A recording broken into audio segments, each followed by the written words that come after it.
우린 지금 계속 가나안의 영성 안에 들어와서 특별히 여리고 성을 함락시키기 직전에 하나님이 원하시는 준비 단계를 통해서 은혜를 나누고 있습니다. 여리고 성은 영적으로 해석해 볼 때 견고한 진으로서 우리들에게 혈통이라는 합법적인 통로를 타고 들어온 우상숭배의 영이라고 말씀을 드렸죠. 이 견고한 진을 함락시키기 위해서는 주님이 준비 단계를 원하셨으니 여호수아서 5장 2절에 할례를 받으라 말씀했고 10절의 말씀에 유월절을 지키라 말씀했습니다. 특별히 유월절을 지킨다고 하는 것은 우리를 죄로부터 있던 애굽의 땅에서 구원해낼 때 예수의 피를 통해서 구원한 사건을 기념하기 위해서 우리에게 지키라고 한 절기가 유월절이죠. 그래서 출애굽기 12장 13절의 말씀에 그 피를 볼 때 재앙이 넘어갔다라는 그 넘어감이 바로 유월절 맞습니다. 그럼 이 피는 과연 무엇이냐를 봤을 때 베드로전서 1장 19절의 말씀에 어린 양이신 예수 그리스도의 피다라고 말씀했어요. 즉 그 피는 지금 우리들에게도 똑같이 예수의 피를 통해서 구원의 바늘에 서고 있다는 사실을 증명해 주고 있다는 것이죠. 그래서 예수님이 이 피를 통해서 어떤 일을 행하셨는가? 특별히 마태복음 26장 28절의 말씀에 죄 사함의 은혜를 주시려고 많은 사람을 위하여 흘리는 바 나의 피, 그 예수의 피는 언약의 피니라 라고 말씀하며 언약되어진 피를 흘리심을 통해서 우리의 더럽고 추한 모든 죄를 사하시는 은혜를 허락해 주셨죠. 그러면서 이 십자가에 죽으신 피의 은혜가 단순히 2000년 전의 사건으로 끝남이 아니라 사건은 2000년 전의 사건이지만 지금도 영적 효능 우리 계속 똑같은 유익을 주는 영원한 제사가 됐고 우리를 영원히 온전하고 있죠.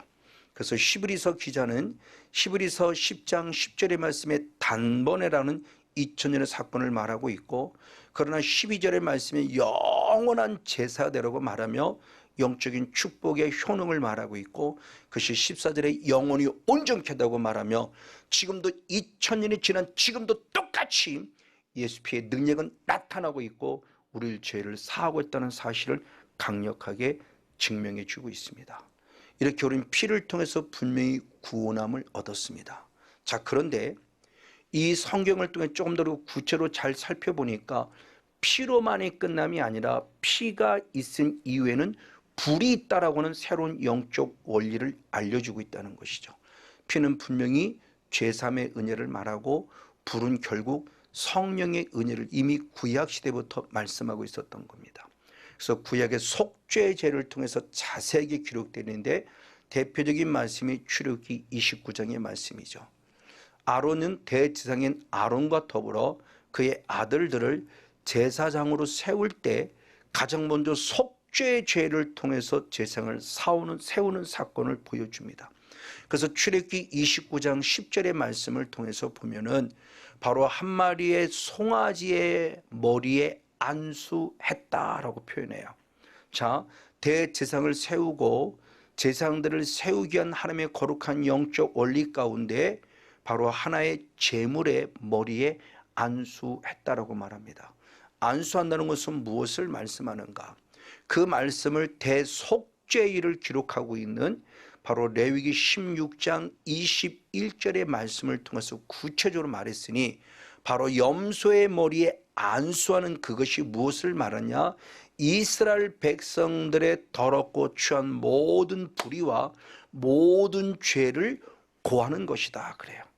맞습니다. 내가 범한 죄를 인정하고 주님 앞에 자백하는 것이며 그 순간 그 죄가 바로 염소의 머리에 두었다라고 표현합니다.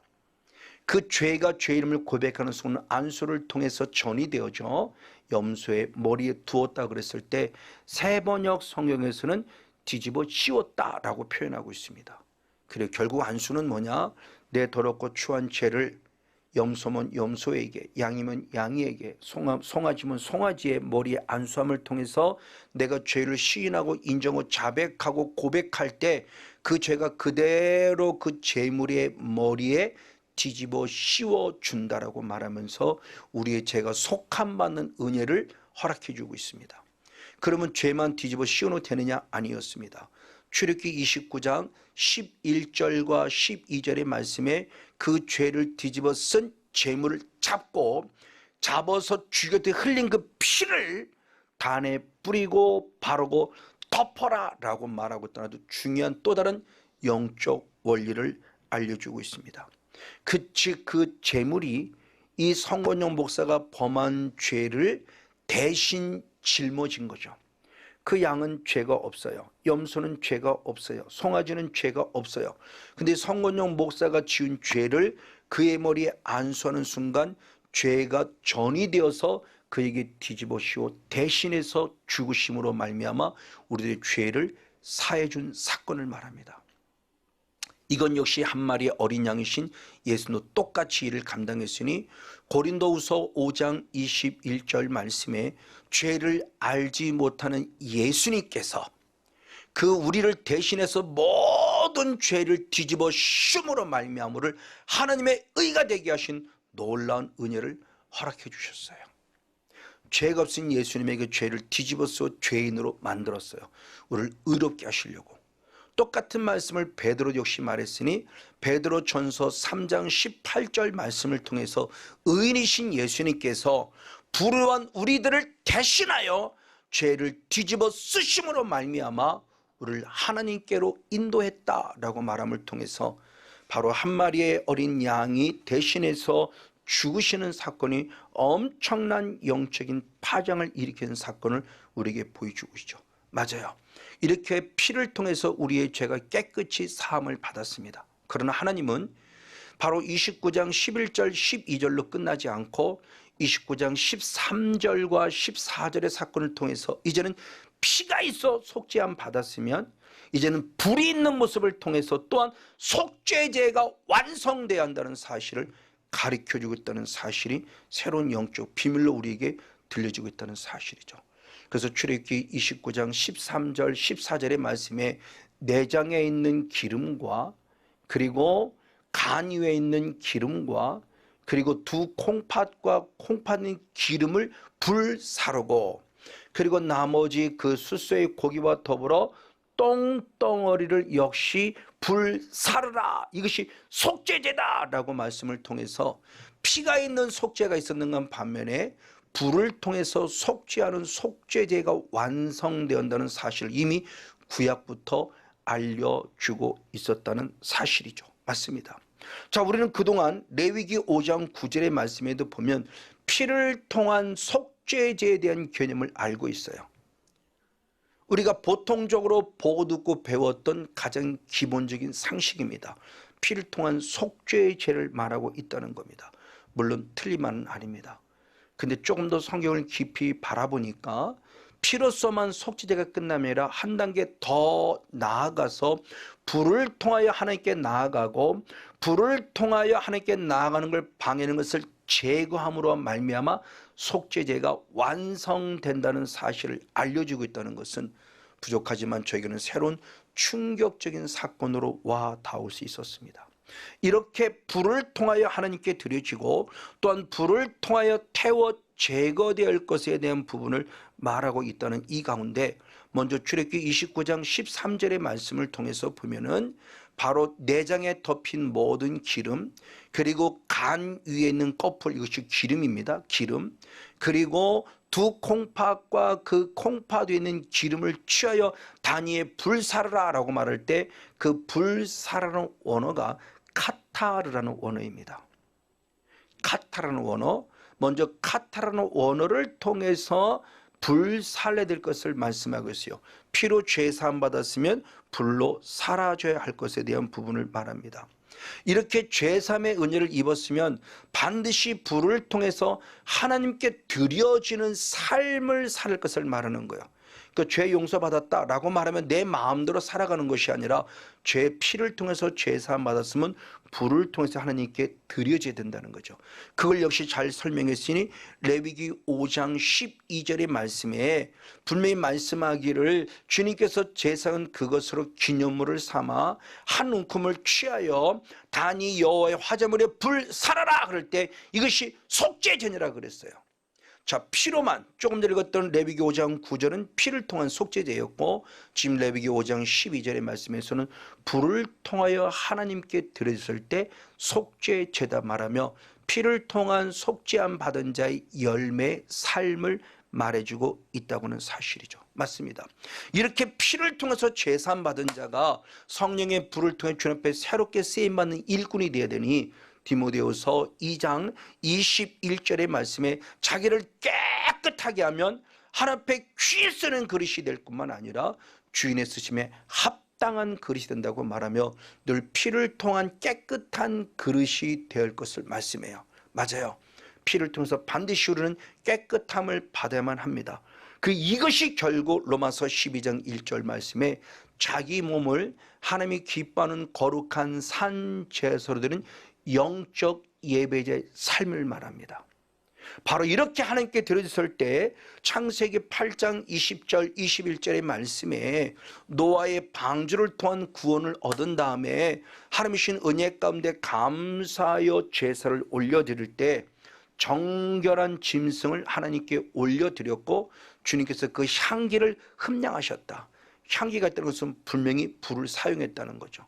성경 자체는 불이란 단어는 없지만 불을 사용했으니 카타르의 불을 사용했고 그것이 하나님 앞에 올라가 흠량하셨다. 주님이 받으셨다는 것을 얘기해요.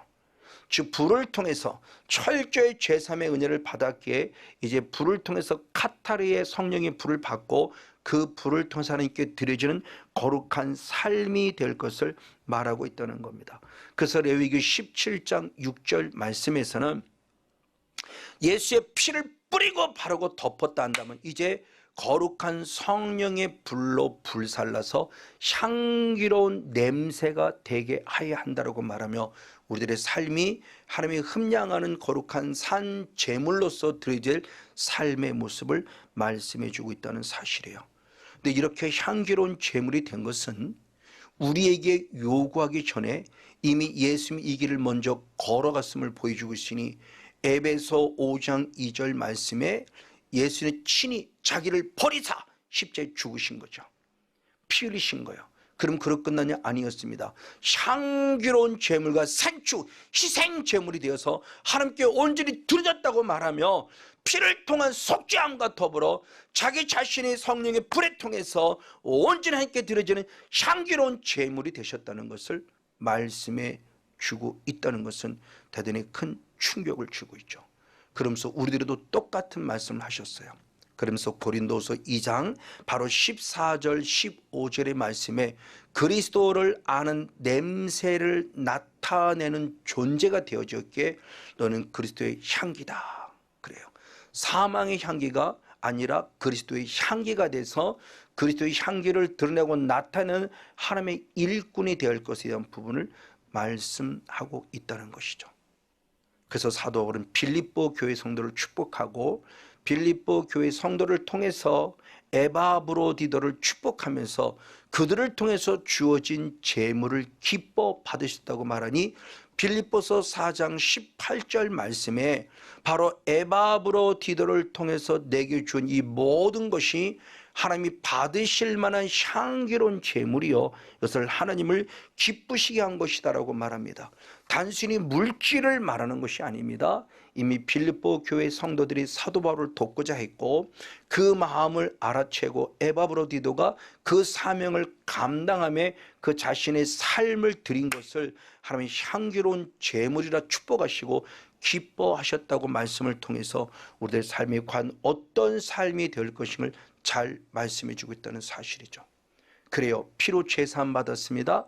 그리고 성령의 불을 통해서 나의 삶을 하나님께 드렸습니다. 그러나 또한 반면에 다시 한번 출애굽기 29장 14절의 말씀을 보면은 똥덩어리를 성령의 불로 태웠으니 이것이 속죄제니라 라고 말씀을 통해서 이제 하나님께 드려지는 것뿐만 아니라 하나님께 드려짐에 방해되는 요소인 우리 안에 있는 영적 찌꺼기 같은 똥덩을 제거하는 것이 속죄제라고 말해요. 자, 예수의 피가 할 때 속죄제라고 그랬고, 하나님께 드렸을 때 속죄제라고 그랬고, 하나님께 드린 것을 방해 막는 것들을 쫓아내고 제거시키는 것이 역시 속죄제라고 말하며, 속죄제의 완벽한 열매가 우리에게 필요함을 가르쳐주고 있죠. 이때 사용하는 불사람을 사라프라는 단어로 사용합니다. 하나님께 드린 것은 카타라는 원어이고 심판과도 같은 의미를 갖는 게 사라프예요.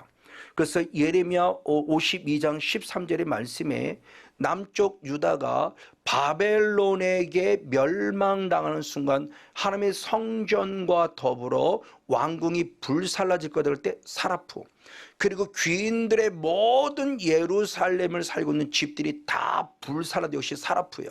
즉 심판의 의미를 갖는 것이 바로 사라프라는 언어가 갖는 뜻이에요. 카타라는 원어는 하나님께 드려지는 거룩한 불이라 한다면 바로 우리의 아직 남아있는 영적 찌꺼기를 태워야 될 사라프의 불, 심판의 불이 또한 필요함을 성경은 말씀해 주고 있습니다. 이것을 신약적인 개념 속에 우리가 한번 좀 더 살펴본다면 예수의 피로 죄를 받아 사하서 죄는 사함받았어요. 근데 아직 내 안에는 죄성은 남아있더라는 거죠. 그 죄성은 죄 짓고 싶어하는 성향, 즉 마귀의 성향이 남아 있습니다. 그래서 주님은 에베소 4장 22절의 말씀에 유혹의 욕심을 따라 구습을 쫓는 옛사람을 벗어버리라 라고 말하며 남아는 영적 찌꺼기가 또 내 안은 옛사람임을 가르쳐주고 있죠. 이것이 제거되어져야만 온전한 속죄제의 열매가 될 수 있음을 말씀해 주고 있는 것입니다. 그래서 역시 말씀할 때 대속죄를 드렸던 레위기 16장 27절 말씀을 통해서 피를 통해서 속죄했다 한다면 아멘. 이제는 불사름을 통해서 똥덩어리를 제거시켜야만 완벽한 속죄의 제임에 대한 부분의 모습을 성령이 말하고 있다는 사실이죠. 아직 내 안에 찌꺼기가 있어요. 이스라엘 백성들이 하나님을 잘 믿지만 대단히 안타깝게 에스겔서 22장 18절의 말씀을 통해서 보면은 이스라엘 백성들을 누구를 했냐? 영적 찌꺼기라고 표현했어요.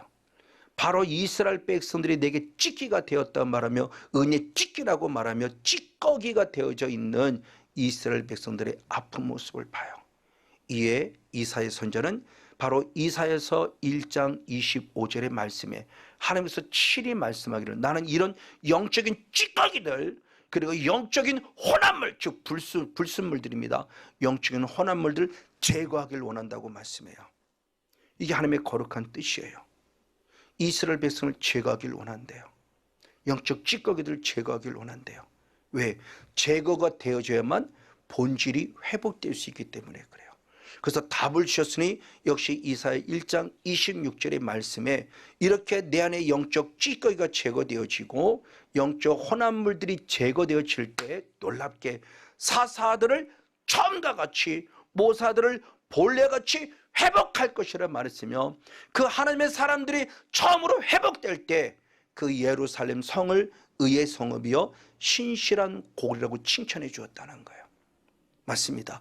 예루살렘을 회복하려고 사사들을 하나님의 사람들을 먼저 처음으로 회복했으니 영적인 찌꺼기가 제거될 때 회복되었다는 거예요. 이 성문용 목산에도 영적 찌꺼기가 제거될 때 지금 옛사람이 제거됨을 통해서 새로운 사람의 삶을 기쁘게 할 수 있는 승리자가 될 수 있었다는 것은 대단히 중요한 영적 의미를 주고 있습니다. 맞습니다. 우리는 얼마나 많은 죄성의 영적 찌꺼기를 가지고 있는지 몰라요. 아담 이후로부터 흐르고 있는 영적 찌꺼기 죄성이라는 그래서 우리는 악하게 태어났기 때문에 성악설로 우리는 기독교는 말하고 있죠. 본질 자체가 악해졌어요. 그러니까 영적 찌꺼기들을 가지고 있는데 주님이 말씀할 때 그 찌꺼기를 제거하라는 겁니다. 무엇을 통해서? 예수의 피를 통해서 회개하여 가장 먼저는 죄사함을 받았으면 남은 죄성들을 이제 성령의 불을 통해서 태워서 그를 완전히 심판에 쫓아냄으로 말미암아 진정한 영적 원리 안에 설 수 있는 생명의 주인공이 될 것에 대한 부분을 말씀해 주셨습니다. 그러므로 이제 예수의 피로 죄사함 받고 성령의 불을 통해서 하나님께 온전히 드려지는 거룩한 산 제물이 될 뿐만 아니라 아직도 남아있는 영적 찌꺼기를 제거함으로 이제는 우리의 몸과 마음이 의의 성읍인 하나님의 나라여 영적 예루살렘이 이루어진다는 이 영적 의미가 과연 무엇일까요? 그것은 바로 예수님이 친히 보여주시니 예수님의 첫 사역 속에서죠. 예수님의 첫 사역서부터 마태복음 4장 1절로부터 말씀을 보니 예수님은 이 땅에서 가장 처음한 사역이 성령을 충만하게 받으셨고요, 마귀를 멸하는 사건을 제일 먼저 보여주십니다. 그래서 마태복음 4장 1절과 10절 11절의 말씀에 성령을 받으신 예수님이 마귀에게 시험을 받으러 광야로 나아가셨으나 세 번의 시험을 완벽하게 했으니 10절의 말씀에 사탄아 물러가라 라고 명령하고 선포함을 통했고, 드디어 11절에 사탄이 예수를 떠나다는 사건을 통해서 예수님이 이 땅에 오셔서 가장 먼저 보신 첫 사건이 성령의 불을 통해서 바로 우리들 안에 영적 찌꺼기를 제거하는, 지금 마귀의 성향 죄성을 제거하는 사역의 영적 삶의 실체를 보여주셨던 것입니다. 그러면서 마태복음 12장 28절의 말씀에 하나님의 성령을 힘입어 귀신을 쫓아내므로 말미암아 하나님 나라가 너에게 이미 임했다라고 표현하며, 예수님이 악한 영을 쫓아낸 것은 단순히 병고침 받고 어떤 문제를 해결한 위한 차원이 아니라 그런 과정들을 통해서 결국은 하나님의 나라 때문에 영적 삶을 쌓았다는 본질을 우리에게 분명히 알려주고 있다고 하는 사실이에요. 그 피로 죄사함 받으면 반드시 성령을 선물로 받는 것을 말씀하고, 그 성령을 통해서 하나님께 드려지는 삶만이 아니라 이제는 성령을 통해 내 안에 남은 영적 찌꺼기가 제거되어야 한다는 사실을 말하고 있다는 사실이죠. 이걸 잘 설명해 준 것이 역시 히브리서 기자입니다. 예수님이 이 땅에 오셔서 처음에 마귀를 멸하셨고 십자가 3년 후에 십자가 지신 이유까지도 말씀했어요. 십자가에서 피 흘려 죽으시는 그 순간까지도 처음부터 마지막 사역의 핵심은 결국 뭐냐? 히브리서 2장 14절 말씀에 우리와 똑같은 육체를 입으신 것은 예수님 스스로가 우리 삶의 저주를 감당한 사망, 즉 십자의 죽으심으로 말미암아 사망의 권세를 가진 자 마귀를 없애기 위함이다, 마귀를 멸하기 위함이다 말하며, 주님이 십자가에 지는 마지막 궁극적 목적도 확실하게 말할 때 마귀를 멸함이라는 확실한 이유가 있을 말이에요. 그리고 히브리서 2장 17절에 들어가서 드디어 우리 죄로부터 우리를 구속하였다라고 말하며 죄 사함의 은혜가 17절에 기록되어 있어요. 이것이 갖는 영적 의미가 지금 우리들에게 무엇일까요? 그러면서 이 사건을 역시 히브리서 기자는 성령을 통해 분명히 말씀하기를, 히브리서 13장 11절 말씀에 바로 죄를 위한 짐승의 피를 대제사장이 갖고 성소에 들어간 것으로만 끝남이 아니라 그 육체를 영문 밖에서 불살랐다 그래요. 이것이 바로 예수 그리스도의 삶의 모습이죠. 그렇죠? 십자가에서 죽으셨고 십자가의 죽으심으로 끝남이 아니라 바로 영문 밖에, 즉 골고다 산성에 올라가서 십자가의 마지막 죽으시는 건 못했다, 마귀를 멸한 사건을 보여주면서 불살랐다 그래요. 이것을 구약으로 말하면 사라프의 불을 통해서 우리의 더럽고 추한 죄성을 깨끗이 했다는 거죠. 그럼 우리만, 예수님만 아니요, 히브리서 13장 역시 13절을 보면 우리도 똑같이 우리도 그 십자가를 지고 나아갔을 때 바로도 똑같이 역시 영문 밖으로 나아가라고 말하니, 영문 밖으로 나간다는 것은 우리에게 성령의 불을 통해 남은 영적 찌꺼기를 제거해야 할 것에 대한 부분을 말합니다. 이걸 감당한 누구냐? 베드로, 참 사도 바울입니다. 그래서 빌립보서 3장 7절과 8절 말씀을 통해서 내게 유익되다는 그 세상의 가치들을, 하나님을 예수 그리스도를 아는 지식을 통해서 가장 고상한 이 모든 것들 다 배설물로 똥똥으로 여겨버리고 철저히 버렸다라고 말씀을 통해서 사도 바울 스스로가 바로 이와 같이 영문 밖에 나가서 영적 싸움을 통해서 마귀를 멸한 영적 찌꺼기를 제거한 승리자의 삶을 살았어요. 그럼 어떻게 그런 성령을 받을까요? 대표로 사도행전 2장 바로 38절에 회개하라 제3을 받을 것이고 성령을 선물로 받으리라. 아멘. 예수의 피를 통한 회개를 성령 선물 받을 때 그 성령 어둠의 싸워 이긴다는 겁니다. 그래서 반드시 싸워 영적 직결을 제거함으로 계시록 21장 7절의 말씀같이 하나님을 유업으로 받을 수 있고 유업으로 받은 가운데 하나님은 나의 아버지며 하나님의 아들로 인정받는 영적인 주인공 우리 모두가 되어지기를 예수님의 이름으로 간절히 축복하고 축원을 드립니다.